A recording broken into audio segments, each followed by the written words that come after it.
Logical evening, everyone. Welcome to G Quiz. In this G Quiz, we are going to discuss daily 20 current affair questions, which will be from the newspapers, which include the Hindu, Indian Express, और जो भी particular day से important questions बन सकते हैं आपके exam point of view से important हो सकते हैं वो हम यहाँ पर डिस्कस करने वाले हैं। इसके अलावा लास्ट में एक क्वेश्चन होगा आपके लिए, इसका आंसर आपको कमेंट बॉक्स में देना है, उसका सॉल्यूशन हम नेक्स्ट वीडियो में डिस्कस करेंगे। Now, how can you get 100% benefit of the G quiz? तो इसके लिए जो इंपॉर्टेंट टॉपिक्स होते हैं वो आपको शेयर कर दिए जाते हैं टेलीग्राम ग्रुप पर। टेलीग्राम ग्रुप से आप जुड़ सकते हैं via link in the description. विदेकी का टेलीग्राम ग्रुप है, उससे आप जुड़ सकते हैं। इस तरह के टेम्पलेट्स जो होते हैं वो आपको शेयर कर दिए जाते हैं इंडियन एक्सप्रेस और द हिंदू से with the important topics. In topics को आपको पढ़ना है, एनालाइज करना है, उसके बाद ये क्वेश्चंस आपको अटेम्प्ट करने हैं। इन क्वेश्चंस के साथ में जो भी एडिशनल इन्फॉर्मेशन दी जा रही है वो भी आपको नोट डाउन करके रखनी है। ये प्रोसेस यदि आप फॉलो करते हैं then you will get 100% output of this G quiz and you will be exam ready. तो चलिए स्टार्ट करते हैं आज के क्वेश्चंस के साथ में।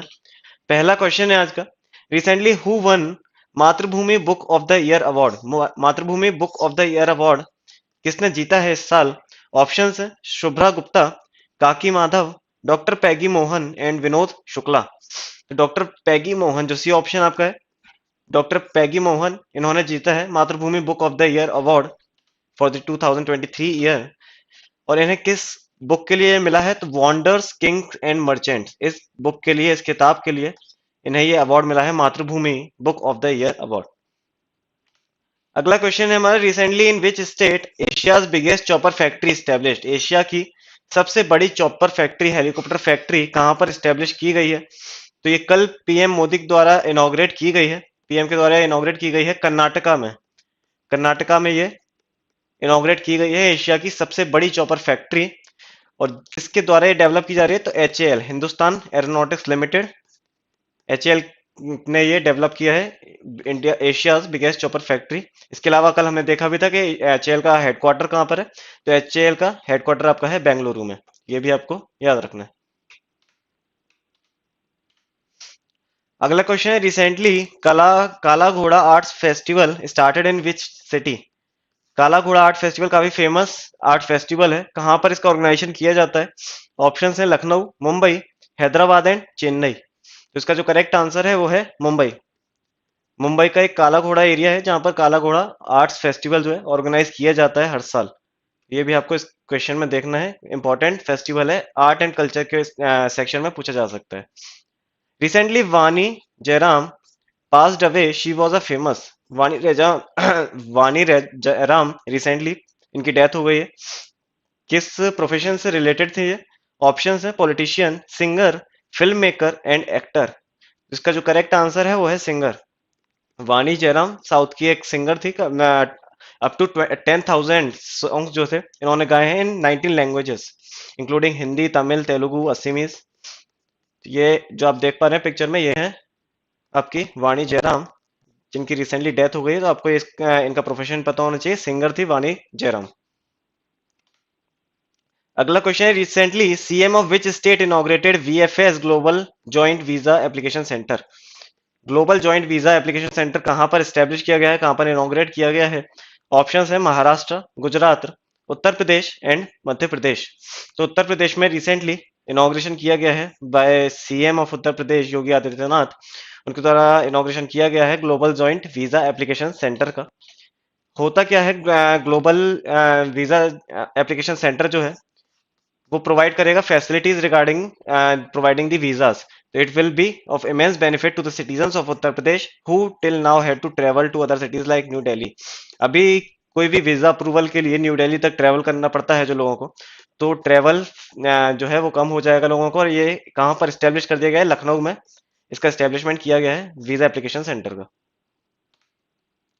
सिक्स क्वेश्चन है, recently 15th meeting of standing committee of central zonal council took place in which city? जैसा कि हम जानते हैं कि एक सेंट्रल जो भी जोनल काउंसिल होती है उनकी एक मीटिंग होती है, तो ये 15th मीटिंग थी सेंट्रल जोनल काउंसिल की, तो वो कहाँ पर आयोजित अभी की गई है?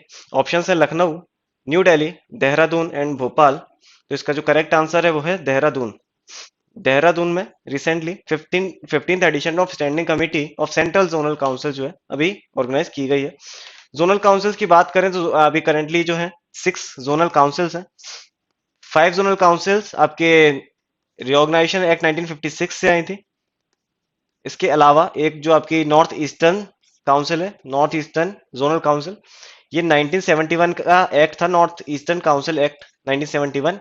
इसके द्वारा सिक्स जोनल काउंसिल आपकी स्टेब्लिश की गई थी और करंटली आपको पता होना चाहिए कि सिक्स जोनल काउंसिल है। सेंट्रल जोनल काउंसिल्स के बारे में हम बात करें, सेंट्रल जोनल काउंसिल्स में चार मेजर स्टेट्स आते हैं, चार स्टेट्स आते हैं, मध्य प्रदेश, छत्तीसगढ़, उत्तर प्रदेश एंड उत्तराखंड। तो ये चार स्टेट्स सेंट्रल जोनल काउंसिल में आते हैं और बाकी मेजर सिक्स जोनल काउंसिल्स हैं इंडिया में। Recently, Indian Railway started WhatsApp food delivery facility for its passengers. It is named as. Recently, Indian Railway ने स्टार्ट कर दिए WhatsApp फूड डिलीवरी सर्विसेज। क्या नाम से ये सर्विसेज स्टार्ट की गई हैं? ऑप्शंस हैं आपके आयर food, Zoop, Gusto and none of the above. तो इसका जो करेक्ट आंसर है वो है जूप। जूप के नाम से स्टार्ट किया गया है ये food delivery service on the WhatsApp. और ये किसके थ्रू ये काम करेगा? जो आपका पीएनआर नंबर होता है, आपका रिजर्वेशन का, ट्रेन रिजर्वेशन का पीएनआर नंबर होता है, पैसेंजर नेम रिकॉर्ड, उसके द्वारा उससे ये एक्सेस करेगा और व्हाट्सएप पे आप अपना फूड का ऑर्डर्स जो है वो दे सकते हैं और इंडियन रेलवे आपको अगले स्टेशन पे वो प्रोवाइड कर देगा। Who will develop a training module for Indian spacecraft program for ISRO? ISRO के लिए ट्रेनिंग मॉड्यूल कौन डेवलप करने वाला है? कौन सा इंस्टीट्यूट जो है वो डेवलप करने वाला है? ऑप्शन है IIT Kanpur, IIT Madras, IIT Bombay and IIT Kharagpur. इसका जो करेक्ट आंसर है वो है IIT Madras. IIT Madras develop करने वाला है एक training module for Indian space flight programme.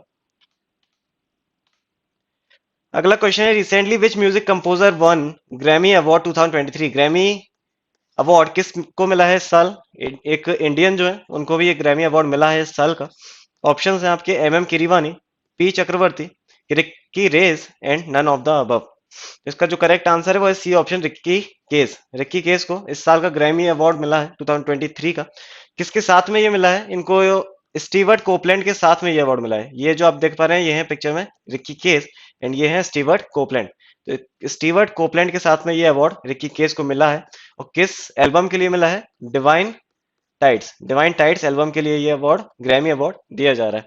Grammy award की बात करें तो ग्रैमी अवार्ड 1959 से दिया जा रहा है हर साल। 1959 से ग्रैमी अवार्ड दिया जाता है और कुछ मेजर रिनाउंड इंडियंस हैं जिनको ये मिला है, तो वो हैं आपके पंडित रविशंकर, अली अकबर खान, जुबीन मेहता और ए आर रहमान। इसके अलावा कई लोगों को मिला है, कुछ सिंगर्स के मैंने नाम बताए हैं यहाँ पर। बाकी आपको ये रिसेंट जो नाम है रिक्की केस, ये आपको पता होना चाहिए। रिसेंटली रिक्की केस को 2023 ईयर के लिए ग्रैमी अवार्ड मिला है। इसके अलावा 1959 में इसका एस्टेब्लिशमेंट किया गया था। पहली बार 1959 में ये अवार्ड दिया गया था। In the Union Budget 2023-24, which crop has been termed as Shri अन्न? श्री अन्न किस क्रॉप को नाम दिया गया है यूनियन बजट 2023-24 में? ऑप्शंस हैं rice, wheat, sugar cane and millet. इसका जो करेक्ट आंसर है वो है मिलेट। इस साल हम जानते हैं 2023 में इंटरनेशनल ईयर ऑफ मिलेट भी मनाया जा रहा है, तो इसी के लिए यूनियन बजट में मिलेट को श्री अन्न के नाम से क्या नाम दिया गया है। इसके अलावा इसे सुपर फूड भी कहा जाता है। इसके बारे में भी हमने बात की थी कुछ समय पहले। सुपर फूड भी मिलेट को कहा जाता है, इसके अलावा श्री अन्न भी मिलेट को कहा जाता है। ये भी बहुत इंपॉर्टेंट क्वेश्चन है। 11th क्वेश्चन है, recently who won the 12th edition of men national ice hockey championship 2023 for third consecutive time? लगातार तीसरी बार men national ice hockey championship किसने जीती है, किस फोर्स ने जीती है? ऑप्शन है CRPF, CISF, BSF and ITBP. तो जो इंडो तिब्बतन बॉर्डर पुलिस है आईटीबीपी, उसने लगातार तीसरी बार नेशनल आइस हॉकी चैंपियनशिप जीत ली है। Which company become the first Indian retailer to introduce digital rupee at stores? Digital rupee किस कंपनी ने स्टार्ट किया है एट देयर आउटलेट्स? ऑप्शन है रिलायंस, वी मार्ट, डी मार्ट एंड फ्यूचर। रिलायंस ने अपने स्टोर्स पर, अपने आउटलेट्स पर डिजिटल रुपी जो है उसे एक्सेप्ट करना चालू कर दिया गया और ये पहला ऐसा कंपनी बन गया है, पहला ऐसा इंडियन रिटेलर बन गया है जिसने अपने आउटलेट्स पर डिजिटल रुपी को एक्सेप्टेंस दी है। Recently Indian army has launched operation Sadbhavana for the development of. Indian army ने ऑपरेशन सद्भावना किस स्टेट और यूनियन टेरिटरी में स्टार्ट किया है? ऑप्शंस हैं जम्मू कश्मीर, लद्दाख, उत्तराखंड एंड हिमाचल प्रदेश। इसका जो करेक्ट आंसर है वो है लद्दाख। लद्दाख में रिसेंटली स्टार्ट किया गया है इंडियन आर्मी के द्वारा operation Sadbhavana. Indian army undertaking multiple welfare activities such as army goodwill schools. Army goodwill school जो है स्टेब्लिश होने वाले हैं। इंफ्रा डेवलपमेंट प्रोजेक्ट्स स्टेब्लिश होने वाले हैं इधर। इंफ्रा डेवलपमेंट प्रोजेक्ट जो है उनको बढ़ावा मिलने वाला है। इसके अलावा एजुकेशन टूर्स भी दिए जाने हैं बच्चों को। Education tours for the children living in the remote areas of union territory Ladakh. Ladakh में डेवलपमेंट के लिए ऑपरेशन सद्भावना स्टार्ट किया जा रहा है इंडियन आर्मी के द्वारा। Army goodwill schools, infra development project as well as educational tours जो है बच्चों के लिए स्टार्ट किए जाने वाले हैं। Recently, Bangladesh will soon receive electricity from the Goda power plant located in which state? मार्च 2023 से बांग्लादेश को हम इलेक्ट्रिसिटी प्रोवाइड करने वाले हैं।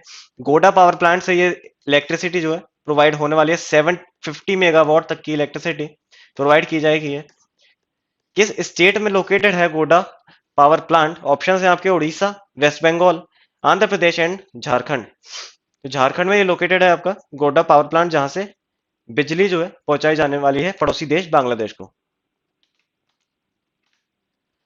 अगला क्वेश्चन है, recently earthquake of 7.8 magnitude occurred in Turkey. तो एक दो दिन पहले की न्यूज है, काफी चर्चा में चल रही है। अभी भी एक जो अर्थक्वेक्स हैं वो कंटिन्यूअसली चल रहे हैं। अभी आज के दिन ही 5.6 मैग्नीट्यूड का भी एक अर्थक्वेक देखने को मिला है टर्की के रीजन में।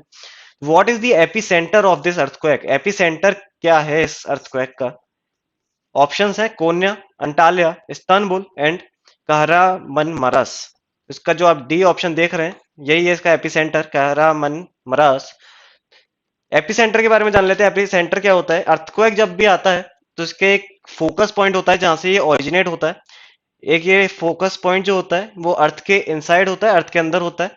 फोकस पॉइंट कहा जाता है इसे। और एपिसेंटर की यदि बात करें तो जहां पर ये अर्थ के सरफेस पर अर्थ को पहली बार हिट करता है तो इसे एपिसेंटर कहा जाता है। तो एपिसेंटर भी काफी इंपॉर्टेंट है, पूछा जा सकता है डायरेक्टली कि टर्की में जो अभी रिसेंटली अर्थक्वेक आया है उसका एपिसेंटर क्या है। तो इसका एपिसेंटर के बारे में हमने देखा कि कहरामनमरस जो है वो आपका एपिसेंटर था अर्थक्वेक का। अगला क्वेश्चन है, what is the main cause of earthquake? Earthquake का मेन कॉज क्या होता है, मेन कारण क्या होता है? ऑप्शन है change in temperature and pressure below the ground level, movement of tectonic plates, Meteor impacts and climate change. तो इसको आप एलिमिनेशन मेथड से भी कर सकते हैं। मेटेओर इम्पैक्ट से कोई इम्पैक्ट नहीं पड़ेगा अर्थक्वेक पे। क्लाइमेट चेंज से भी कोई मेजर इम्पैक्ट नहीं पड़ता है अर्थक्वेक पे। और टेम्परेचर प्रेशर से फर्क पड़ता है बट डायरेक्टली इसका फर्क नहीं पड़ता है अर्थक्वेक पे। इसमें वॉल्केनिक इरप्शंस और अर्थक्वेक जैसे जब फिनोमेना साथ में होते हैं तब ये जो पॉइंट है वो काम में आते हैं कि चेंज इन टेम्परेचर प्रेशर के कारण वॉल्केनिक इरप्शंस देखने को मिलेंगे, उसके बाद अर्थक्वेक की सिचुएशन डेवलप हो सकते हैं। बट जो मेन कारण है वो है मूवमेंट ऑफ प्लेट टेक्टोनिक्स। जो प्लेट होती हैं, अर्थ के लिए प्लेट्स होती हैं, उनमें जो टकराव होते हैं, कन्वर्जेंस और डाइवर्जेंस होता है, उसके कारण अर्थ क्वेक का होता है ओरिजिन। मेन कॉज जो होता है अर्थक्वेक का वो होता है मूवमेंट ऑफ टेक्टोनिक प्लेट्स। अगला क्वेश्चन है, Turkey is located on which tectonic plate wedged between Eurasian plate and African plate? Turkey किस टेक्टोनिक प्लेट पर लोकेटेड है? ये भी इंपॉर्टेंट क्वेश्चन है। डायरेक्टली इससे डिजास्टर से रिलेटेड क्वेश्चंस बनते रहे हैं आपके एग्जाम में, इस बार भी डायरेक्टली ये पूछे जा सकते हैं क्वेश्चंस। किस प्लेट पर लोकेटेड है आपका टर्की? ऑप्शन है आपके Nazca plate, Arabian plate, Anatolian plate and Scotia plate. इसका जो करेक्ट आंसर है वो है एंटोलियन प्लेट। एंटोलियन प्लेट पर लोकेटेड है टर्की, जो कि लोकेटेड है अफ्रीका और यूरेशियन प्लेट के बीच में। ये जो आप पिक्चर में देख पा रहे हैं ये आपका टर्की रीजन है, ये एंटोलियन प्लेट पर लोकेटेड है। और ऊपर जो है वो आपका है Eurasian plate and this is African plate. और ये आप जो मिडिल ईस्ट का रीजन देख पा रहे हैं ये है अरेबियन प्लेट। तो आसपास की प्लेट्स भी आपको पता होनी चाहिए, यूरेशियन, अफ्रीकन, अरेबियन प्लेट है और आपका टर्की लोकेटेड है एंटोलियन प्लेट में। अगला क्वेश्चन है, in how many earthquake zones India is divided? India कितने अर्थक्वेक जोन्स में डिवाइडेड है?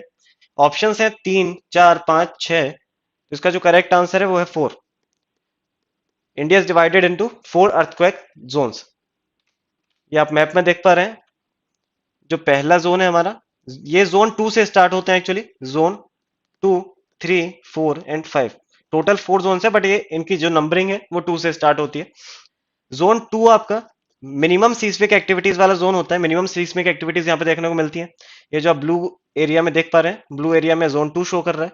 इसके बाद जोन 3 आपका है येलो जोन। जोन 4 है ऑरेंज एंड जोन 5 जहां पर major most active seismic waves आपको देखने को मिलेंगी, वो होता है आपका जोन 5 जो कि रेड में मेंशन है। नॉर्थ ईस्ट के region as well as north India, Himachal Pradesh, Uttarakhand जो रीजन है वो आपके जोन 5 में आते हैं। यहाँ पर मोस्ट एक्टिव सीस्मिक वेव्स आपको देखने को मिलेंगी, मोस्ट कंडीशंस ऑफ अर्थक्वेक यहाँ पर ही डेवलप होते हैं।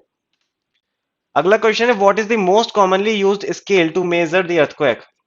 अर्थक्वेक को मेजर करने के लिए कौन कौन सी स्केल्स जो है यूज की जाती हैं? ऑप्शन है आपके Richter scale, Mercalli scale, seismograph and all of the above. तो इसका जो करेक्ट आंसर है वो है ऑल ऑफ द अबव। ये जो तीन मेजर स्केल्स हैं या यूज की जाती हैं अर्थक्वेक मेजर करने के लिए। रिक्टर स्केल जो है वो आपका मैग्नीट्यूड मेजर करता है। मर्केली स्केल इंटेंसिटी मेजर करता है, इंटेंसिटी ऑफ अर्थक्वेक। और सीस्मोग्राफ आपका सीस्मिक वेव्स के बाद में इंटेंसिटी और मैग्नीट्यूड मेजर करने के काम में आता है सीस्मोग्राफ। तो ये थ्री मेजर स्केल्स हैं जो आपको पता होना चाहिए अर्थक्वेक मेजर करने से रिलेटेड। अगला क्वेश्चन है Turkey is located between Mediterranean sea and. Turkey news में है तो टर्की से रिलेटेड ज्योग्राफिकल क्वेश्चंस भी बन सकते हैं। तो किस सी के बीच में ये लोकेटेड है? मेडिटेरियन सी और किस सी के बीच में लोकेटेड है? ऑप्शन है आपके Adriatic Sea, Caspian Sea, Black Sea and Dead Sea. तो इसका जो करेक्ट आंसर है वो C option Black Sea. Black Sea और मेडिटेरियन सी के बीच में लोकेटेड है आपका टर्की। ये जो आप मैप में देख पा रहे हैं ये है आपका टर्की रीजन। अंकारा कैपिटल है टर्की की, ये भी आपको देखना है। ब्लैक सी और मेडिटेरियन सी के बीच में लोकेटेड है टर्की। और साइड में यहाँ पर वेस्ट रीजन में एजियन सी भी लोकेटेड है टर्की के। इसके अलावा आपको जो नेबरिंग नेशन है वो भी पता होने चाहिए। जॉर्जिया एंड अर्मेनिया आप इसके नॉर्थ ईस्ट में आते हैं। इसके बाद अजरबैजान और ईरान ईस्ट में आते हैं। साउथ ईस्ट में आपको देखने को मिलेंगे Iraq and Syria. And on the southwest and west by Mediterranean Sea and Aegean Sea and the northwest by Greece and Bulgaria। Greece और बुल्गारिया से ये सराउंडेड है एट द नॉर्थ वेस्ट। तो ये जो इसके नेबरिंग कंट्रीज हैं ये भी आपको देखना है। इसके जो मेजर सीज हैं Black Sea, Aegean Sea and Mediterranean Sea, ये भी आपको पता होना चाहिए। कैपिटल इसकी है अंकारा, ये भी हमने देखा। कल का क्वेश्चन था recently India has welcomed which country to this international solar alliance. तो इसका जो करेक्ट आंसर था वो था republic of Congo. Republic of Congo को रिसेंटली वेलकम किया इंडिया ने in this international solar alliance. कल के लिए क्वेश्चन है आपके लिए under FAME scheme which state top the list of selling maximum electric vehicles. Option है राजस्थान, महाराष्ट्र, उत्तर प्रदेश एंड गुजरात। इसका आंसर आपको कमेंट बॉक्स में देना है। इसका सॉल्यूशन हम कल नेक्स्ट वीडियो में डिस्कस करेंगे। मिलते हैं कल कुछ नए क्वेश्चंस के साथ में, तब तक पढ़ते रहिए। Enjoy your studies and stay tuned with विदिज्ञ।